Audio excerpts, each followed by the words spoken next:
Hello. Okay.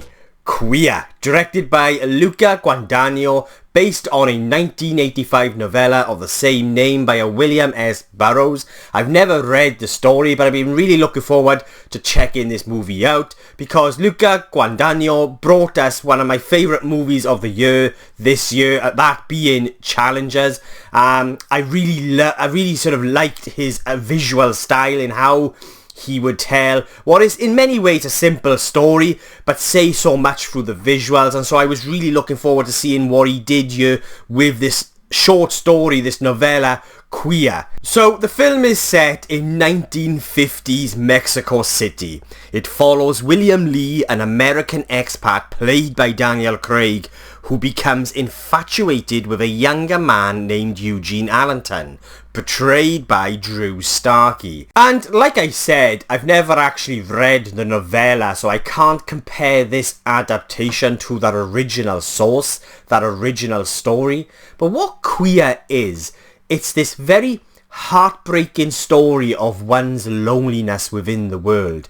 It's a heartbreaking story of one's internal battle with addiction and identity and desires and connection to others, and it's all beautifully told through what I felt is a very sort of faint essence of an otherworldly perspective.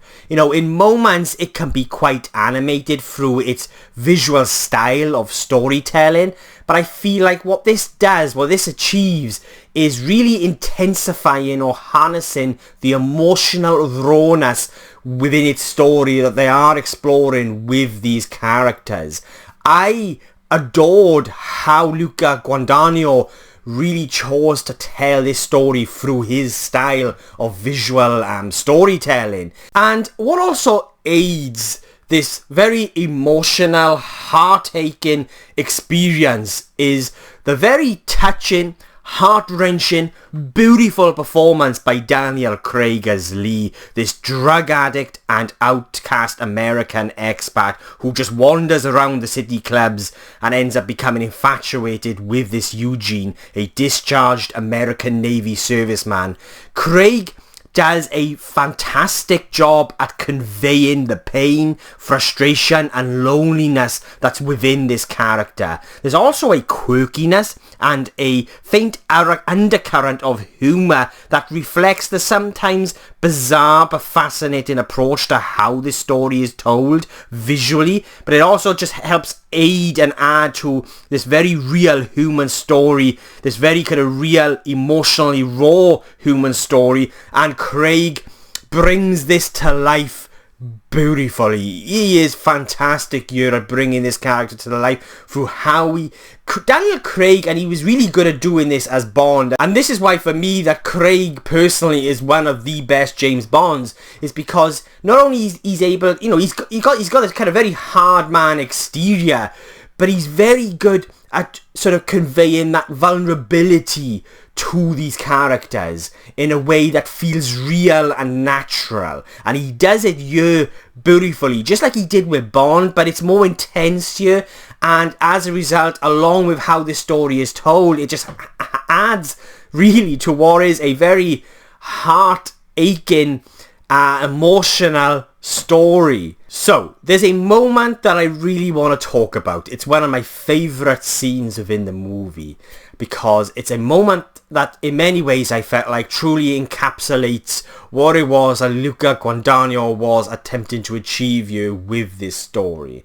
And it's a very simple setup. It's a simple moment where you've got 1 or 2 minutes of a camera panning in on Daniel Craig. He's just sitting there, and it's a deeply sad moment. It's a very emotionally intense moment. There's no dialogue. It's just 2 minutes, maybe not even that, of a camera slowly panning in on Daniel Craig, and you've got New Order's Leave Me Alone playing in the background, the perfect song for this moment, I felt, a song that I absolutely love, and it's a moment that says so much. It's a moment that taps into that emotional rawness that the character is going through internally, and Daniel Craig in this moment is saying so much through his performance, through how he's bringing this character to life, through those kind of very nuanced expressions.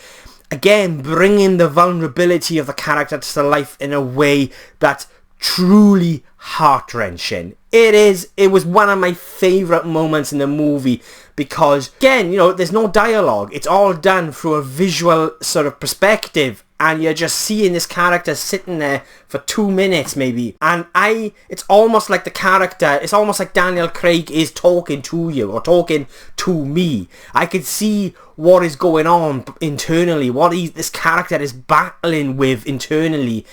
And it's a powerful moment, and it's a moment like many other moments in the movie that kind of really hit me in a way that, you know, it hit a personal chord with me. And, you know, to just sort of expand on this moment that I've spoken about, there's a lot of moments throughout this movie where, for me, the story and what it is that we are experiencing unfold with these characters, a lot of the story is being told through these kind of very sort of minor details in many ways with these interactions between these two characters. You know, it might be just a moment where Starkey's character nudges off Daniel Craig's hand off his shoulder as they walk in down the street, or it might be a moment where Craig's character is attempting to fasten up Eugene's belt.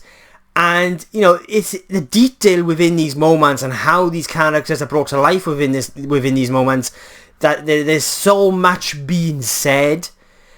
And I just found that aspect of how this story was told to be incredibly mesmerizing to experience. And the themes and emotions of what these characters are going through within this story, I felt like it's also brought to life within the setting in which it's based. You know, it has that kind of very isolated feeling, and it sort of, in many ways, what it is that Lee, the character of Lee, is, you know, battling with internally.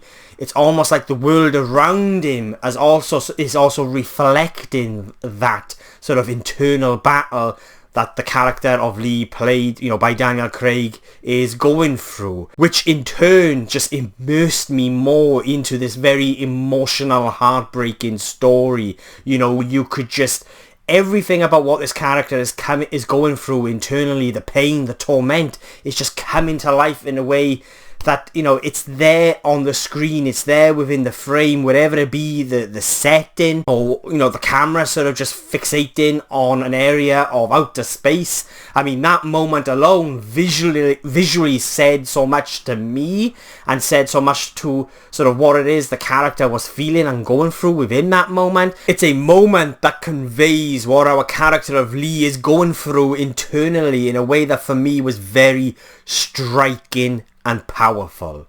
I'm not saying it's going to speak to everyone in the same way, but for me, and I think it's going to for a lot of people, it's gonna touch people in a way that is incredibly powerful and sad. And it's done in a very mesmerizing and interesting way through this sort of style of visual, you know, storytelling, and I just thought it was beautiful. It was wonderful to experience. Like, don't get me wrong, it's a little bizarre in moments, and I do feel like this is not a perfect movie. I mean, I feel like there are transitions from the first act into the second, and towards the end of the second into the third act, which were perhaps a little bumpy. The story is split into 3 parts, and I just felt like the transition, especially the transition from part 2 to part 3, there was this sudden shift in tone and pacing that was a little jarring at first, but it wasn't enough to sort of take me out. I was immersed. I was locked in with these characters' journeys. I was there with these characters. But just sort of that kind of animated, otherworldly sort of vibe or essence that I was talking about earlier on, it sort of dials up a little bit in going into that third act to a point where it is perhaps a little jarring. But as one whole experience, I was there. I was always locked in. And I absolutely adored the score by Trent Reznor and Atticus Ross. Again, it's one of those elements to this film, to this story, that kind of really brings to life that emotional rawness of these characters' journeys and what it is that these characters are going through internally. It is conveyed and elevated beautifully by the score. This is one particular piece of music. I'm not quite sure what the name of it is at the moment, but it accompanies these moments of affection and intimacy between the characters, and it is a beautiful piece of music that really taps in to that emotional current, sort of the emotional aspect of what the character of Lee is going through in these moments internally, and I found it to be incredibly powerful. I adored the score to this film. I will be getting it on vinyl. So yeah, Queer. For me, this is an experience that maybe is going to speak louder to certain people than it will to others. I don't think it's going to be for everyone, but at the same time, I highly recommend it. Not only because this was a very mesmerizing, immersive, and emotionally powerful experience, but it also shares a very important message or story of what it's like to be a certain individual within this world. It brings to life what it's like to be isolated within the world because of who you are, you know, with your identity, to sort of fall in love with someone that doesn't share the same feelings. And it's all brought to life wonderfully through so that visual aesthetic of the movie and how this story is brought to life visually, and through the stellar performances, the beautiful score. And so yeah, you know, it's not perfect, like I said. You know, when it comes to the narrative and how it sort of evolves, there's that transition into the third act where it takes that kind of sudden shift in tone. You know, it becomes this kind of little adventure story, which I just felt like the shift was a little sudden, and I just feel like it can sometimes, through the way in which the story is told visually, in moments is a little jarring at first, but as one experience, it is incredibly powerful.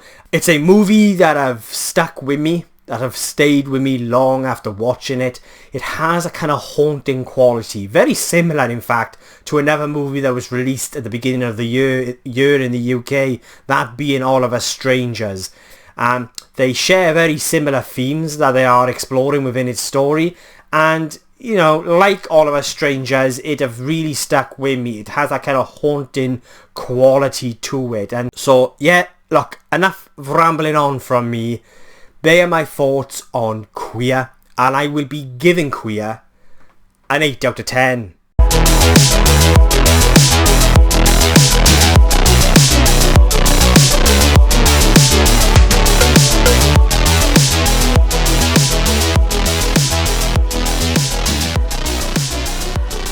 So yeah, they're my thoughts on Queer, but what did you guys think? Have you seen it yet? Did you love it? Did you hate it? Do you agree or disagree with anything I've said? Then please let me know in the comments below, and let's get a discussion going. And if you've made it this far into the video, then thank you so much. I really do appreciate it. If you want to watch future movie reviews from just some random Welsh geek rambling on, then please hit the subscribe button. It will mean an awful lot to me. My next movie review will be for Kraven the Hunter. There were a couple of releases, or a few releases this weekend, and Queer had to be the first for me because it was the one that I was really mostly attracted to in regards to what they were exploring with its story. But Kraven will be my next movie review, and then you've also got the latest Lord of the Rings animated movie as well that I'm going to review during the week. And I just want to say another massive thank you to everyone that's connected to the channel, whatever it'll be, disliking, liking, commenting, subscribing. It means an awful lot. I was hoping to hit 500 subscribers by the end of the year. I'm not quite sure if I'm going to do it, but it was a little goal that I set myself to. But if you really do want to follow just some random Welsh geek ramble on about film and TV and just everything geeky, then please hit that subscribe button. It will mean an awful lot, and it will always overwhelm me that so many of you already want to follow, or already do follow, just some random Welsh geek rambling on about film. But I absolutely love doing this. I absolutely love sharing my passion that is film and cinema with like-minded people. And we are nearing the end of 2024, so I've got a couple of videos planned in. I've got a Christmas special on the way. I've got my top 10 anticipated movies of 2025 on the way, and I also have my top 10 favourite movies of 2024 coming as well. There's just a couple more, there's a few more releases that I want to catch before I get that list up. So yeah, thank you guys for watching. I really do appreciate it, and I'll be catching you guys soon.